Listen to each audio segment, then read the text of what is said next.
میں 1 منٹ بھی مزید تماشا برداشت نہیں کروں گا۔ چودھری حشمت علی کی پگڑی اچھالنے کی ہمت کس کی ہوئی؟ دادا جی کی گرجدار آواز پورے صحن میں گونجی تو سب گھر والے صحن کے۔ لیکن ابا جی ذرا ٹھنڈے دماغ سے سوچے تو صحیح، ابھی تو پوری بات۔ چاچا نے آگے بڑھ کر دادا جی کا ہاتھ پکڑنے کی کوشش کی۔ کوئی بات نہیں سننی مجھے شرافت، جو دیکھنا تھا وہ دیکھ لیا۔ پورے گاؤں میں باتیں بننے اور ہماری ناک کٹنے سے پہلے میں اس معاملے کو یہیں دفن کر دوں گا۔ مولوی صاحب کو پیغام بھیج دی ہے، ابھی اور اسی وقت نکاح ہوگا۔ دادا جی نے اپنی بھاری لاٹھی زمین پر پٹکی۔ دادا جی خدا کے لیے میری بات سنیں، میرا اس معمولی کلرک سے کوئی لینا دینا نہیں، یہ سب اس کی بے وقوفی اور نالائکی کی وجہ سے ہوا ہے۔ رائمہ نے روتے روتے دانی آسین سانسو پوجے اور غصے سے سالار کی طرف اشارہ کیا جو صحن کے کونے میں پرانی چارپائی کے پاس اہم کر کھڑا تھا۔ رائمہ جی، میرا مطلب ہے رائمہ بی بی، میں نے جان بوجھ کر تھوڑی کیا کچھ، میں تو بس یونیورسٹی کے دفتر سے آپ کی مائیگریشن فارم پر سائن کروانے اور کچھ ضروری کاغذات دینے آیا تھا۔ مجھے کیا معلوم تھا کہ آپ کے گاؤں کے لوگ اتنے متحرک ہیں کہ ایک ہی کمرے میں 2 منٹ بات کرتے دیکھ کر سیدھی بندوقیں تان لیتے ہیں۔ سالار نے انتہائی معصومیت اور خوف سے کامتی آواز میں اپنی صفائی پیش کرنی چاہی۔ تم تو چپ ہی رہو، دفع کرو اپنے کاغذات کو، یہاں میری زندگی کا سودا ہو رہا ہے اور تمہیں اپنے فارم کی پڑی ہے۔ تمہاری یہ معصوم شکل دیکھ کر مجھے پہلے ہی اندازہ ہو جانا چاہیے تھا کہ تم کوئی بہت بڑی مصیبت ہو۔ رائمہ نے غصے سے تلملا کر سالار کو گورا۔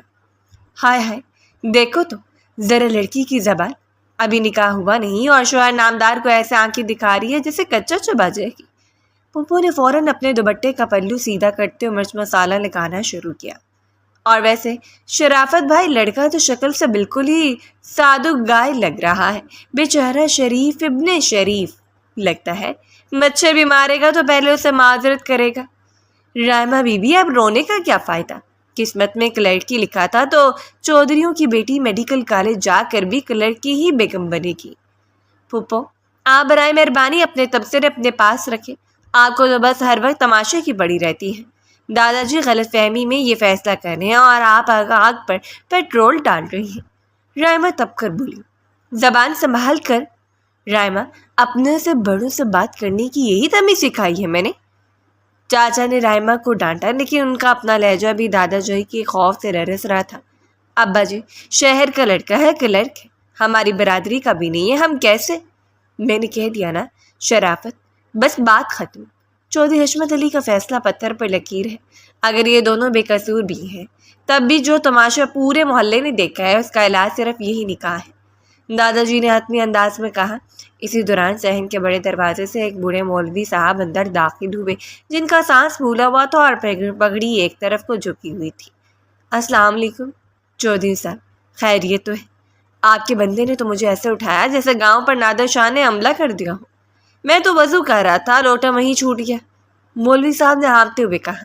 وعلیکم السلام مولوی صاحب، کوئی حملہ نہیں ہوا، بس آپ جلدی سے ان دونوں کا نکاح پڑھائیں، یہ لڑکا ہے اور یہ ہماری پوتی رائمہ۔ دادا جی نے سالار رائمہ کی طرف اشارہ کیا۔ نکاح؟ ارے واہ، یہ تو بڑی بابرکت بات ہے، لیکن چودھری صاحب کوئی ڈھول دھماکہ نہیں، کوئی مٹھائی نہیں؟ خیر، جلدی کا کام تو ویسے بھی شیطان کا، میرا مطلب ہے جلدی ہے تو ابھی کر دیتے ہیں۔